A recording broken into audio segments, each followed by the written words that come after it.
In a quiet little town nestled in the mountains of Colorado, life moved at its own relaxed pace.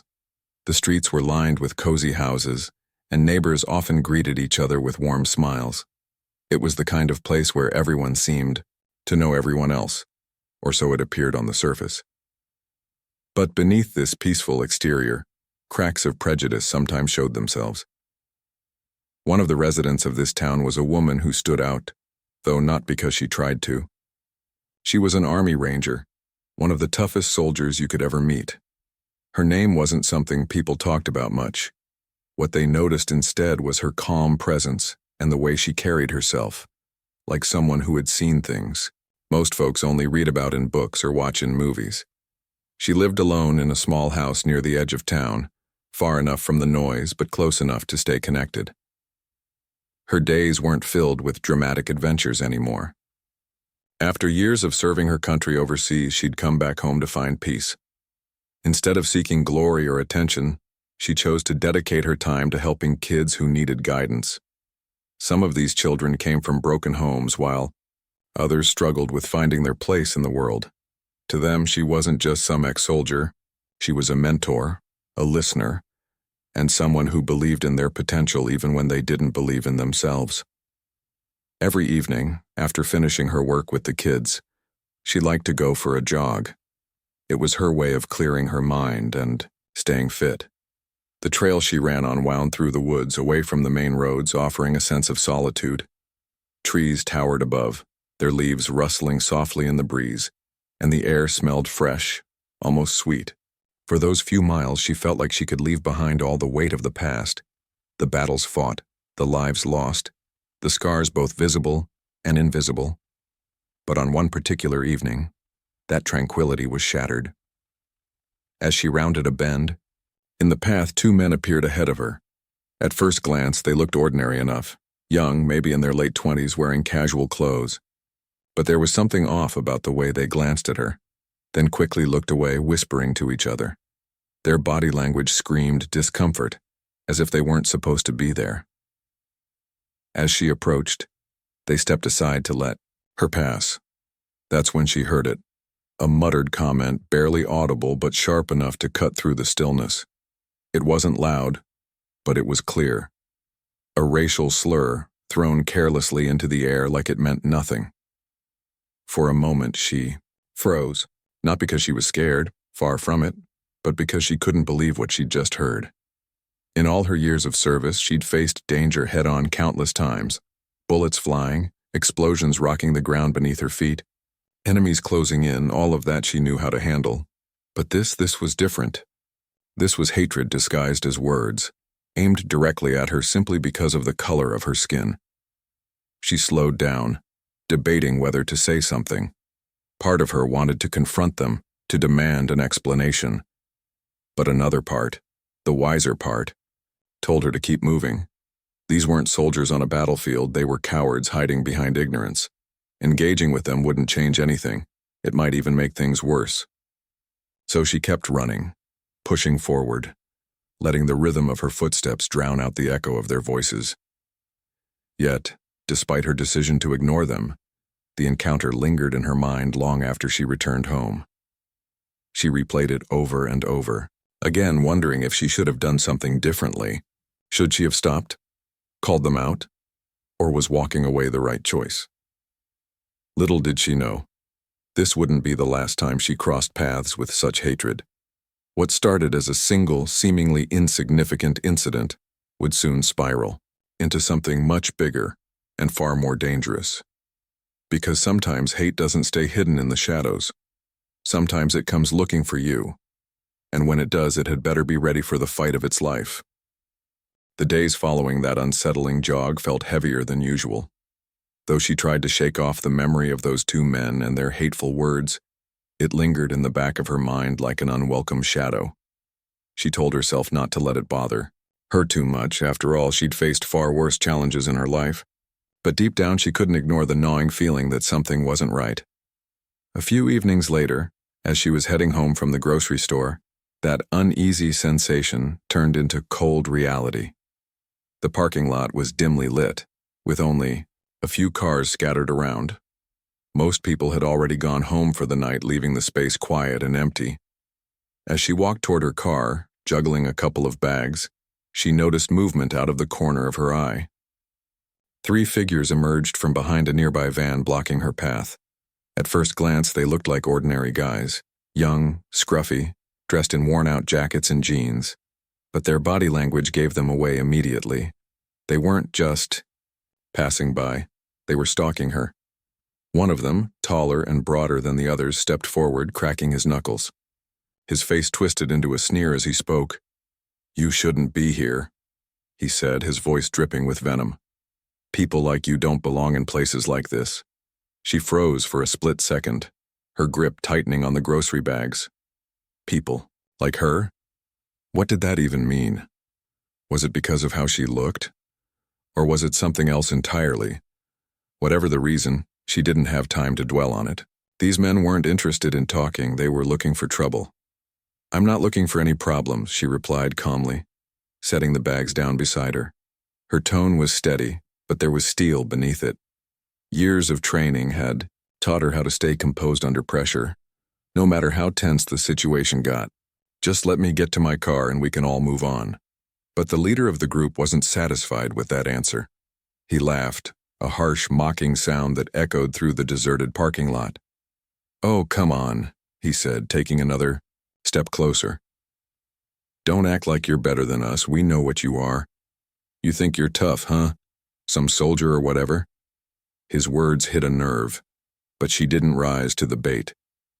Instead, she scanned the area quickly, assessing the situation.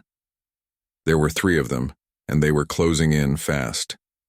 If things escalated, and they likely would, she needed to be ready. Without saying another word, she shifted her weight slightly, planting her feet firmly on the ground. Her muscles tensed, prepared for action. One of the other men, shorter but wiry, decided to make the first move. He lunged at her, reaching out to grab her arm. It was a reckless, clumsy attempt, exactly what she expected from someone who underestimated her. In one fluid motion, she twisted his wrist, forcing him to his knees with a sharp cry of pain. The leader's eyes widened in surprise, but he quickly recovered, barking orders at the third man to attack. This time, she didn't wait for them to come to her. As the third man charged forward, she sidestepped him effortlessly, using his own momentum against him. With a swift kick to the back of his leg, she sent him sprawling onto the asphalt. Now only the leader remained standing, his confidence wavering. "What the hell are you?" he spat, backing away slightly. His bravado was crumbling, replaced by fear. For the first time, he realized he'd picked the wrong person to mess with. "I'm someone who doesn't tolerate bullies," she shot back, her voice cutting through the tension like a knife. "And I'm done wasting my time with cowards like you." With that, she delivered a final blow, a quick punch to his gut that left him doubled over, gasping for air. All 3 men were now on the ground, groaning in pain. She stood over them, breathing hard but in complete control. Despite the adrenaline coursing through her veins, she forced herself to take a step back. Violence wasn't the goal here. It was self-defense, pure and simple. Once she was sure they weren't getting up anytime soon, she pulled out her phone and dialed 911. While waiting for the police to arrive, she kept a close eye on the trio, making sure none of them tried anything stupid. When the officers finally showed up, she gave them a detailed account of what had happened, including descriptions of the attackers and the hateful remarks they'd hurled at her. As the men were hauled away in handcuffs, she couldn't help but feel a mix of emotions. Relief, anger, frustration. All of it swirled together in a chaotic storm inside her head. Sure, she'd handled the situation, but it wasn't supposed to happen in the first place. This wasn't some war zone halfway across the world. This was her hometown, a place where she should feel safe. And yet here she was, having to defend herself against ignorance and hate. Word of the incident spread quickly throughout the community. Some people praised her for standing her ground, while others criticized her for fighting back. Online forums buzzed with heated debates, with trolls trying to twist the story to fit their own agendas. But then, security footage from a nearby camera surfaced, showing exactly how the men had initiated the attack. The video went viral, silencing many of her detractors and turning public opinion in her favor. Despite the attention, she refused to let the negativity consume her. Instead, she focused on what mattered most, finding a way to turn this experience into something positive. Hate thrived in silence, and she knew that speaking up, even when it was uncomfortable, was the only way to fight back. So, she reached out to local leaders and organizations, determined to spark change in her community. But even as she worked toward that goal, she couldn't shake the feeling that this wasn't over. Those men might have been dealt with, but they were part of something bigger, something darker, and sooner or later it would rear its ugly head again. The days after the parking lot incident felt like a whirlwind. The story of what happened spread faster than she'd anticipated, partly because of the security footage and partly because people couldn't stop talking about it. Some praised her for standing up to bullies, while others questioned why she'd fought back at all. The internet buzzed with opinions, with some commenters calling her a hero and others accusing her of being too aggressive. But amidst all the noise, one thing became clear. This wasn't just about her anymore. She knew that ignoring the backlash wouldn't make it go away. Instead, she decided to face it head-on. She sat down with a local journalist who had reached out, eager to hear her side of the story. During the interview, she didn't focus on the fight itself or the attackers. Instead, she talked about the bigger picture, the kind of world she wanted to live in, where no one had to feel unsafe because of their race or background. "I'm not special," she said, leaning forward slightly as if addressing each listener personally. "I'm just someone who believes we can do better. We can be better. And that starts with having conversations, real ones, about why hate exists and how we can stop feeding it." Her words struck a chord with many people. Local leaders began reaching out, asking how they could help. A few community organizers suggested hosting workshops to address prejudice and promote understanding. At first, she hesitated. Organizing events wasn't exactly her area of expertise, and she worried about stepping into the spotlight too much. But then she remembered the kids she mentored, the ones who looked up to her, and realized this was an opportunity to show them that action mattered more than fear. So, she agreed. Together with a group of volunteers, she helped plan a series of workshops aimed at fostering dialogue within the community. They invited speakers from different backgrounds, held panel discussions, and even organized activities designed to bring people together. It wasn't easy. There were disagreements, moments of tension, and plenty of skepticism. But slowly, things started to shift. People who had never spoken to each other before found common ground.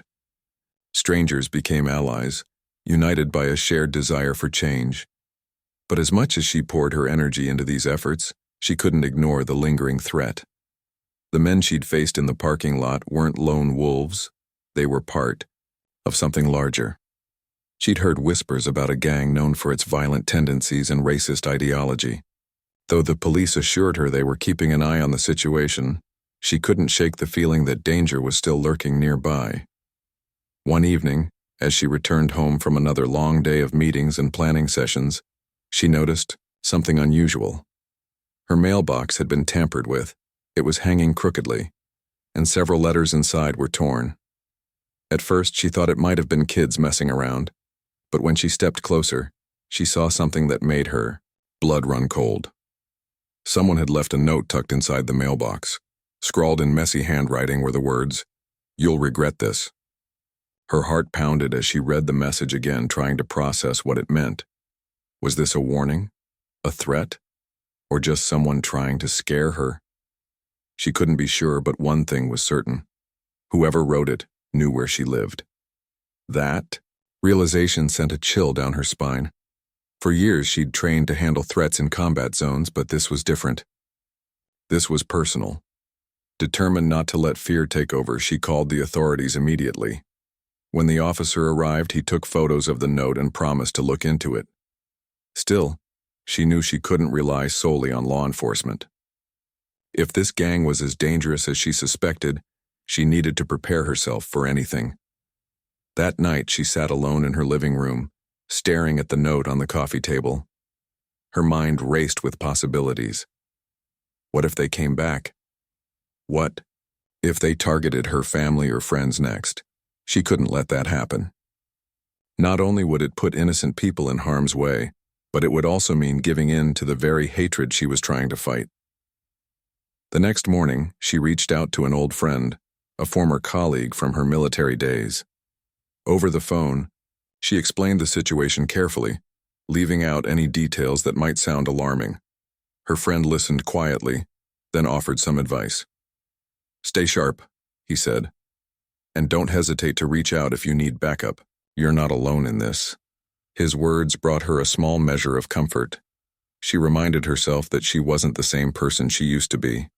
Years of training had taught her how to stay calm under pressure, how to anticipate threats, and how to protect herself and those around her. Whatever came next, she would face it head-on. Over the following days, she took extra precautions. She installed motion-activated lights around her property and kept her phone charged and close by at all times.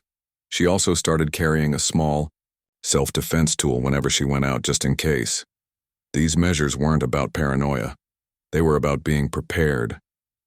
And preparation, she knew, was half the battle. Despite the looming threat, she refused to let it derail her work. The workshops continued, drawing larger crowds each week.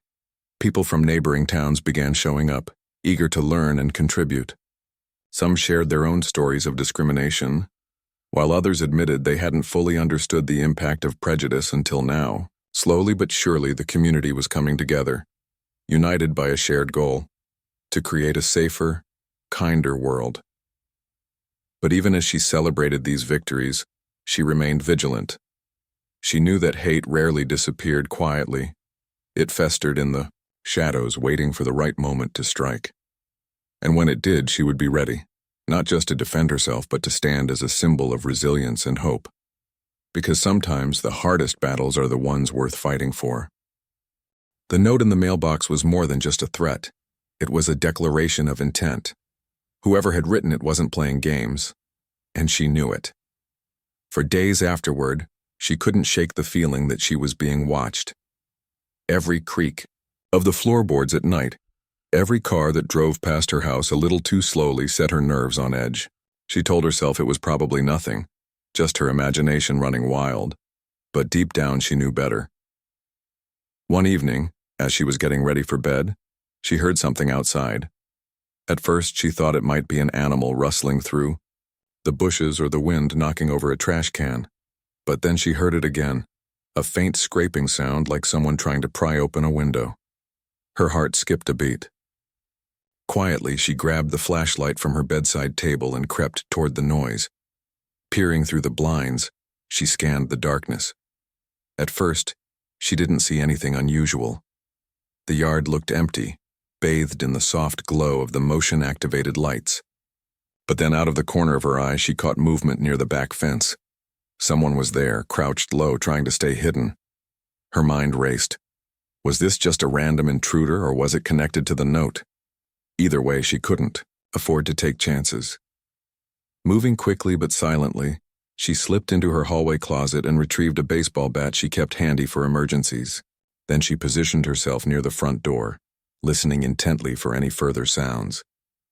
Minutes passed, each one stretching longer than the last. Just when she thought maybe she'd imagined the whole thing, she heard footsteps, soft but deliberate, on the porch. Whoever it was, they weren't leaving. Instead, they were testing her, seeing if she'd react. That's when she realized this wasn't about breaking in. It was about intimidation. She took a deep breath, steadying herself. Fear clawed at the edges of her mind, but she pushed it aside. Years of training had taught her how to stay calm in high-pressure situations, and now was no different. Slowly, she reached for her phone and dialed 911, keeping her voice low so as not to alert whoever was outside. "I think someone's trying to break into my house," she whispered to the dispatcher. "Can you send officers right away?" The dispatcher assured her help was on the way, but she knew she couldn't wait around.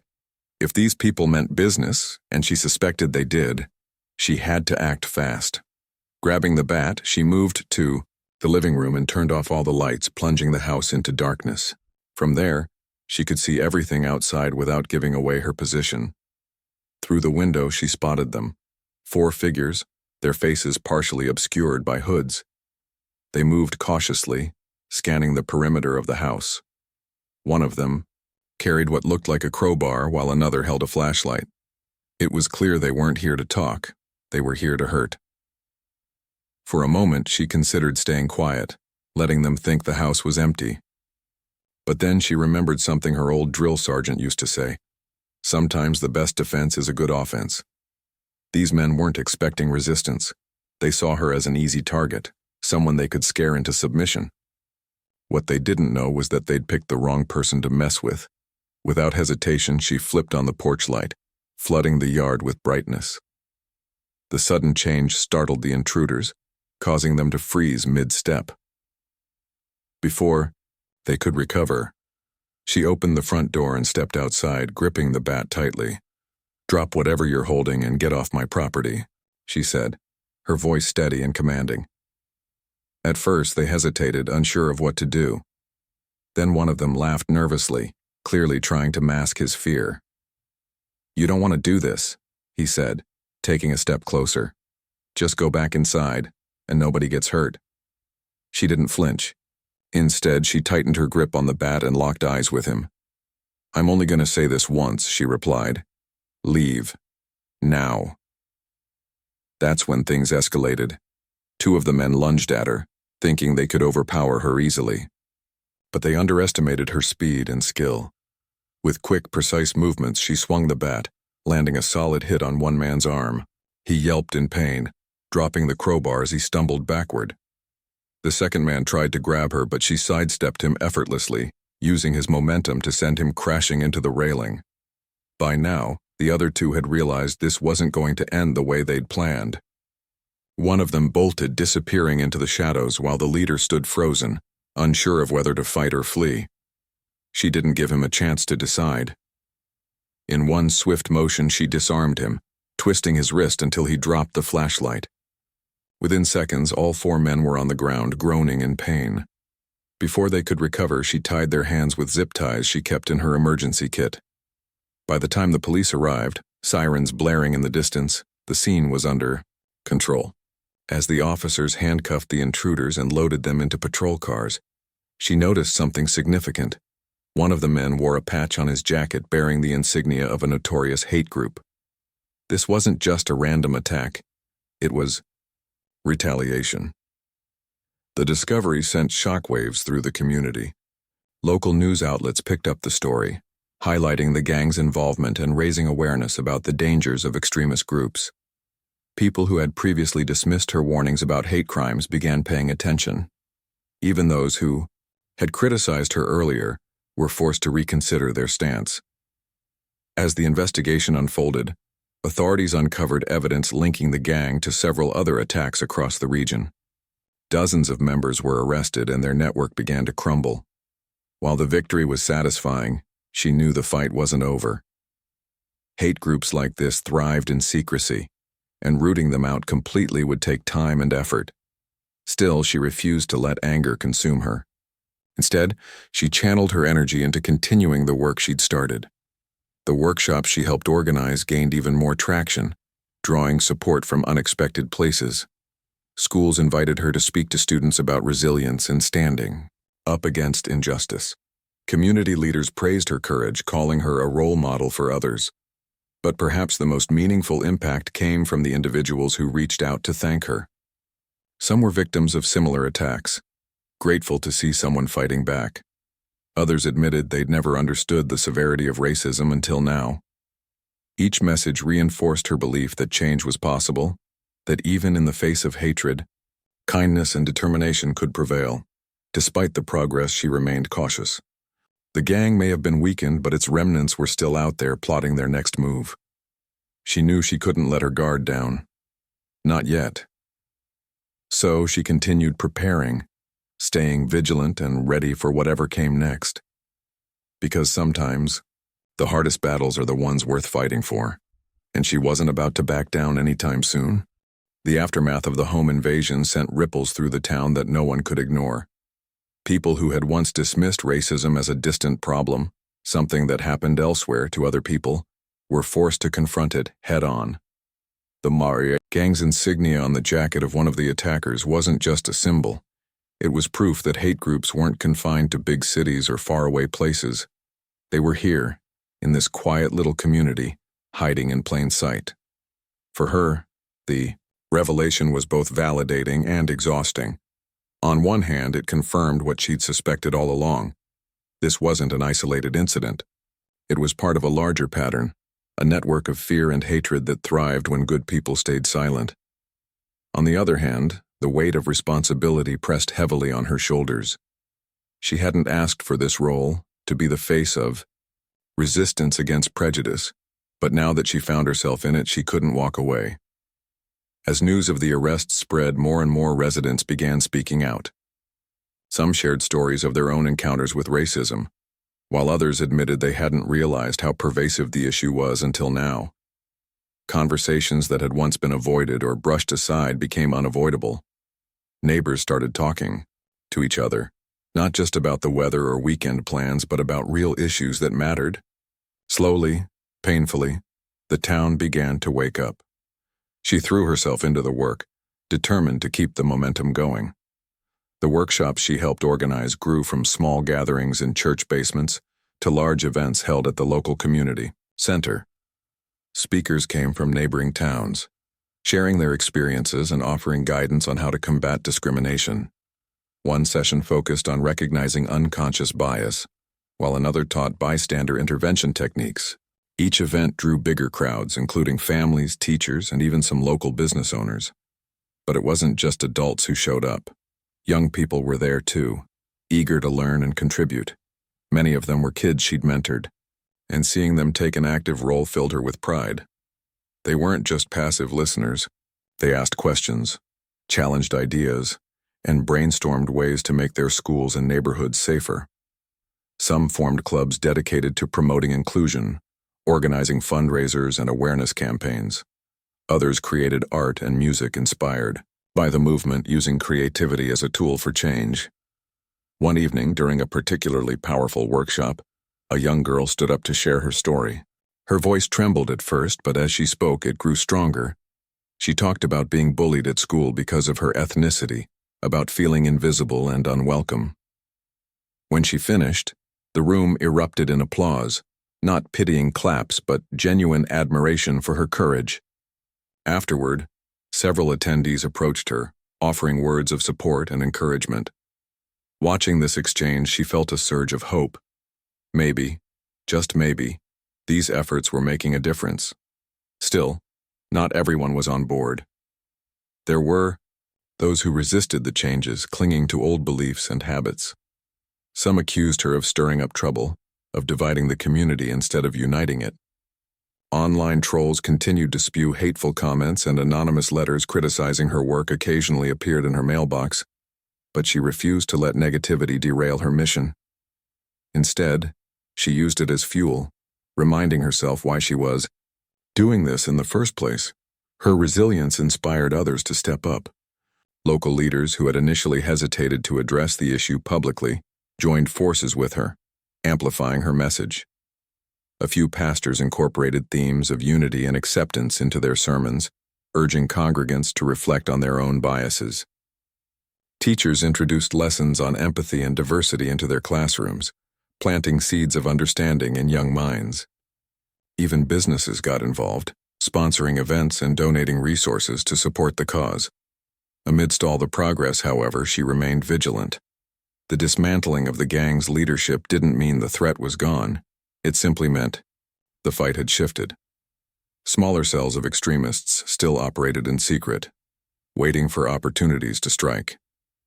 To counteract this, she worked closely with law enforcement, providing insights based on her military training.